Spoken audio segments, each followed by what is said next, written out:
বন্দিলাম এই ক্ষণে জগন্নাথ স্বামী, বলরাম সুভদ্রা আদি দেবেতে প্রণমী। ইচ্ছে করেন পথের মাত্র কয়েকদিন বাকি, নিচু জাতের হাতে প্রসাদ নেবেন না ঠাকুর। রূপা তাই বাইরে থেকে ফলকটা পড়ছিল। হঠাৎ সে আবিষ্কার করলো ঝোপের ওপাশে একটা মেয়ে আলচে নীল রঙের লাল পাড় শাড়ি পরে বসে বসে কদবেল মাখা খাচ্ছে। গায়ে বেশ গয়না, দেখে মনে হয় বনের লক্ষ্মী বসে আছে বোধহয়। রূপা হাঁ করে বউটাকে দেখছিল। বিমলা কোনো ভূমিকা ছাড়াই বলল, তোর অধিকার আছে ঠাকুরের ভোগ রেধে খাওয়ানো।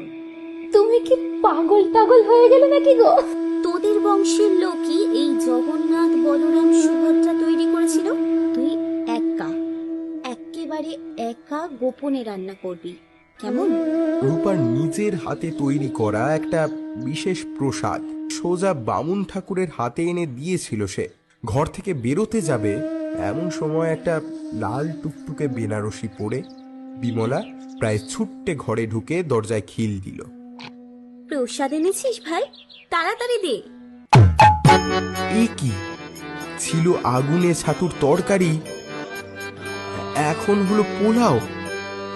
ভজ গৌরাঙ্গ, কহ গৌরাঙ্গ, লহ গৌরাঙ্গের